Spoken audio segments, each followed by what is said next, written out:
أعوذ بالله من الشيطان الرجيم پناہ مانگتا ہوں میں اللہ کی شیطان مردود سے۔ بسم الله الرحمن الرحيم شروع اللہ کا نام لے کر جو بڑا مہربان نہایت رحم والا ہے۔ أعوذ بالله من الشيطان الرجيم بسم الله الرحمن الرحيم قال اخرج منها مذءوما مدحورا لمن تبعك منهم لأملأن جهنم منكم أجمعين ويا آدم اسكن أنت وزوجك الجنة فكلا من حيث شئتما ولا تقربا هذه الشجرة فتكونا من الظالمين فوسوس لهما الشيطان ليبدي لهما ما وري عنهما من سوآتهما وقال ما نهاكما ربكما عن هذه الشجرة إلا أن تكونا ملكين أو تكونا من الخالدين وقاسمهما إني لكما لمن الناصحين قال اخرج منها اللہ جل شانہ نے فرمایا نکل جا یہاں سے مذءوماً ذلیل کیا ہوا مدحورا ددکارا ہوا لمن تبعک منہم البتہ جو بھی پیروی کرے گا تیری ان میں سے لأملأن جہنم البتہ میں ضرور بھر دوں گا دوزخ منکم اجمعین تم سب سے ویا آدم اور اے آدم اسکن انت ٹھہر تو وزوجک اور تیری بیوی الجنت جنت میں فکلا من حیث شئتما پس کھاؤ تم جہاں سے چاہو ولا تقربا اور نہ قریب جانا هذه الشجرۃ اس درخت کے فتکونا من الظالمین ورنہ ہو جاؤ گے تم زیادتی کرنے والوں میں سے فوسوس لہما الشیطان پس وسوسہ ڈالا ان دونوں کے لیے شیطان نے لیبدی لہما تاکہ ظاہر کر دے ان کے لیے ما وری عنہما جو چھپایا گیا ہے ان دونوں سے من سوآتہما ان کے ستر اور پردے سے وقال ما نہاکما اور کہا اس نے شیطان نے ما نہاکما نہیں روکا تمہیں ربکما تمہارے رب نے ان ہذہ الشجرۃ اس درخت سے الا مگر اس لیے کہ ان تکونا ملکین کہ کہیں تم فرشتے نہ ہو جاؤ او تکونا من الخالدین یا کہیں تم ہمیشہ رہنے والے نہ ہو جاؤ وقاسمہما اور قسمیں کھائیں ان دونوں کے لیے انی لکما کہ بے شک میں تم دونوں کے لیے من الناصحین خیر خواہوں میں سے ہوں۔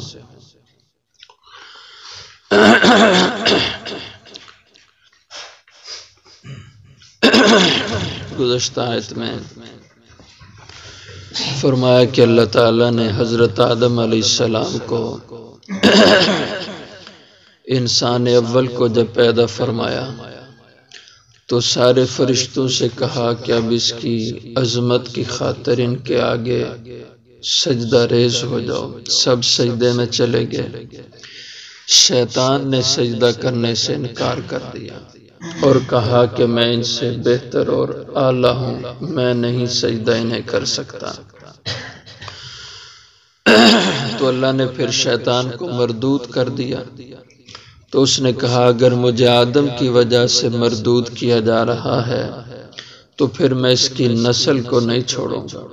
انہیں ضرور گمراہ کروں گا۔ تو اللہ تعالیٰ نے شیطان سے اس وقت کہا قال اخرج منها کہ نکل جا یہاں سے، دفع ہو جا، مذموما مدحورا، ذلیل کیا ہوا اور راندہ درگاہ کیا ہوا، تجھے ہمیشہ کے لیے مردود قرار دے دیا، ددکار دیا ہے، نکل جا یہاں سے، اب جنت میں رہنے کے تو قابل نہیں رہا۔ لمن تبعک منہم، البتہ جو شخص بھی پیروی کرے گا تیری، منہم ان انسانوں میں سے، آدم کی اولاد میں سے جو بھی تیری پیروی کرے گا اور تیرا کہنا مانے گا، لَأَمْلَأَنَّ جَهَنَّمَ مِنْكُمْ أَجْمَعِينَ، تو البتہ میں ضرور بھر دوں گا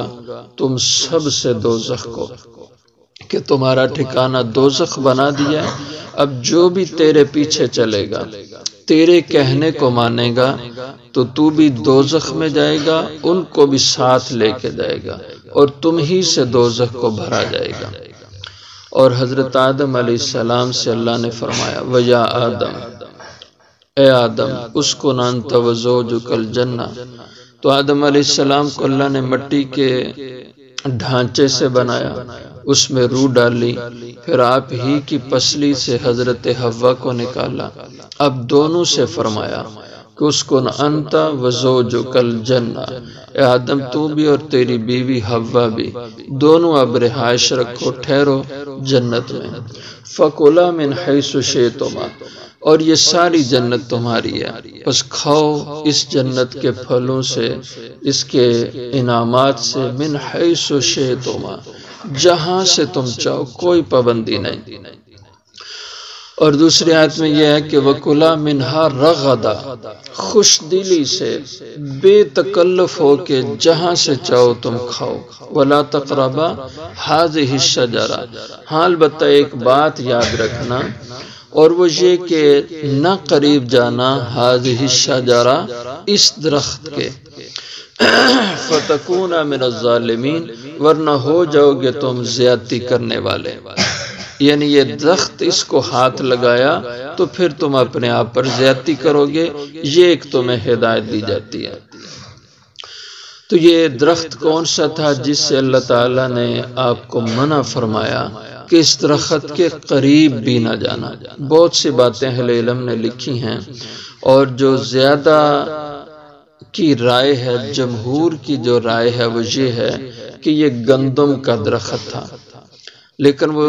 اس میں ذہن میں بات یہ آتی ہے کہ گندم کا تو پودا ہوتا ہے، درخت نہیں ہوتا، تو اس لیے مفسرین نے لکھا ہے کہ جنت میں اس کے درخت ہوتے ہیں۔ دنیا میں تو گندم ایک پودے کی شکل میں ہے، لیکن جنت میں یہ ایک درخت کی شکل میں ہے، اس لیے اللہ نے اس کے بارے میں کہا کہ اس درخت کے قریب نہ جانا، یعنی جنت میں یہ درختوں کی شکل میں گندم پائی جاتی ہے۔ فَوَسْوَسَ لَهُمَ الشَّيْطَانُ، اب شیطان کو اللہ نے جنت سے تو نکال دیا، لیکن وہ رہا آسمانوں پہ ادھر ادھر گھومتا رہا، اور جنت کے ارد گرد اب اس کی کوشش تھی کہ میں آدم اور حوا کو کس طرح بہکاؤں اور ابتدا انہی سے کروں، جو اس نے کہا نا کہ لَأَقْعُدَنَّ لَهُمْ صِرَاطَكَ الْمُسْتَقِيمَ ثُمَّ لَآتِيَنَّهُم مِّن بَيْنِ، اب اس نے کہا ابتدا انہی سے کروں گا، اب وسوسے ڈالنے لگا، اور وسوسے ظاہر ہے کہ یہ باہر جنت سے تھا، حضرت آدم جنت میں تھے، تو جیسے ایک آدمی مکان میں ہے، ایک مکان سے باہر ہے، اب باہر والا باہر ہی رہ کر کے مکان کے اندر والے کو ہدایات دے سکتا ہے، اس کو اپنی باتیں بتا کے اپنے کہنے میں لگا سکتا ہے۔ اب لگا شیطان وسوسے ڈالنے ان دونوں حضرات کو، تو وسوسہ کہتے ہیں کہ خیال دل میں ڈالنا، ایسا خیال، ایسی کوئی بات دل میں ڈالنا جس کے دل میں وہ خیال اور بات ڈالی جا رہی ہو اس کے لیے وہ فائدے مند نہ ہو، ایسی کوئی بات کسی کے اندر ڈالنے کی کوشش کرنا۔ اور ایک معنی وسوسے کا لکھا ہے کہ لغوی اعتبار سے اس کا معنی ہوتا ہے آہٹ، قدموں کی جو آہٹ ہوتی ہے، سرسراہٹ جو ہوتی ہے، بہت دھیمی سی آواز، اس کو وسوسہ کہا جاتا ہے۔ تو دونوں کے لیے شیطان نے وسوسے ڈالنے کی صورتیں بنانی شروع کر دیں، اس لیے لیبدی لہما ما ورج عنہما من سوآتہما، تاکہ ظاہر کر دے، کھول دے ان دونوں کے لیے ما ورج عنہما، وہ جسم کے حصے جو چھپائے گئے تھے ان دونوں سے، من سوآتہما، ان کے پردے کی جگہ، ان کے ستر کی جگہ، جن جسم کے حصوں کو اللہ نے پردہ بنا دیا ہے، مثلا مرد کے لیے پردے کی جگہ ہے ناف سے لے کر گھٹنے تک، یہ جو درمیان کا جسم کا حصہ ہے اس کو چھپا کے رکھنا مرد کے ذمہ فرض ہے، اس کو کھولے تو یہ سخت گناہگار ہوگا، فرض کا تارک ہوگا، اور کسی کو یہ جسم کا حصہ دیکھنے کی بھی اجازت نہیں ہے۔ عورت کا جو ستر ہے اس کا پورے کا پورا جسم ہے، البتہ اس کے ہاتھ اور اس کا چہرہ یہ اس کے ستر میں داخل نہیں، لیکن ایک دوسری چیز پردہ ہے عورت کا، حجاب ہے، تو یہ اس کے ہاتھ اور اس کا چہرہ یہ حجاب کا حصہ ہے، یہ پردے میں شامل ہے، لیکن جو ستر ہے فرض، جیسے مرد کا فرض ستر وہ صرف ناف سے گھٹنے تک ہے، لیکن اس کا یہ مطلب نہیں کہ اتنی جگہ کپڑا لے لے باقی جسم کھول کے پھرتا گھومتا رہے، ستر وہ ہے اور باقی سارا جسم اس کو چھپا کے رکھنا یہ انسانی فطرت کا حصہ ہے۔ اسی طرح عورت کا ستر جو فرض ہے وہ سارا جسم ہے، صرف ہاتھ اور چہرہ یہ اس فرض ستر میں داخل نہیں ہے۔ ستر اس کو کہتے ہیں جو کسی کے سامنے کھولنے کی اجازت نہیں ہے۔ ہاں یہ چہرہ محرم مرد اس کا دیکھ سکتا ہے، لیکن بقیہ جسم کا حصہ محرم بھی نہیں دیکھ سکتا، بھائی ہے، اس کا باپ ہے، اس کا چچا ہے، ماموں ہے، یہ محرم رشتے ہیں، تو ستر محرم بھی نہیں دیکھ سکتا، لیکن جو حجاب کا حصہ ہے یہ محرم دیکھ سکتا ہے۔ چہرہ اس کے بھائی کے لیے اس کا کوئی پردہ نہیں، باپ کے لیے کوئی پردہ نہیں ہے، تو یہ حجاب کا حصہ چہرہ ہے اور ہاتھ ہیں، لیکن ستر میں یہ شامل نہیں ہے۔ تو یہ چیزیں فرض ہیں چھپانے کی، تو شیطان نے کوشش کی کہ ان کو دونوں کے لیے کھول دے۔ تو کہتے ہیں کہ حضرت آدم اور حضرت حوا کو اللہ نے جنت کا لباس دیا ہوا تھا، اور وہ جنت کا لباس کیا تھا؟ تو بعض کہتے ہیں یہ نور کا لباس تھا جو اللہ نے دونوں کو دیا ہوا تھا۔ اب شیطان کی کوشش تھی کہ یہ جنت کا لباس میں ان سے اتروا دو۔ وَقَالَ مَا نَهَاكُمَا رَبُّكُمَا عَنْ هَٰذِهِ الشَّجَرَةِ، اب وہ کوشش میں لگا کسی طریقے سے جس درخت کے پھل کھانے سے ان کو روکا گیا وہ کھلوا دوں میں ان کو۔ اب کیسے کھلوائے؟ وہ ظاہر ہے حضرت آدم علیہ السلام اللہ کے نبی ہیں، وہ کیسے نافرمانی کریں اللہ کی، اور اس کے بہکاوے میں کیسے آئیں؟ اب وہ آیا، اس نے آ کے کہا مَا نَهَاكُمَا رَبُّكُمَا عَنْ هَٰذِهِ الشَّجَرَةِ، اس نے کہا میں آپ کو بتاؤں، اگر تم ہمیشہ جنت میں رہنا چاہتے ہو تو پھر اس کا پھل کھاؤ، تو اس کا پھل کھانا اس کی وجہ سے تم جنت میں ہمیشہ کے لیے رہ جاؤ گے۔ اب اس طرح کی باتیں حضرت آدم علیہ السلام سے کہنا شروع کر دیں،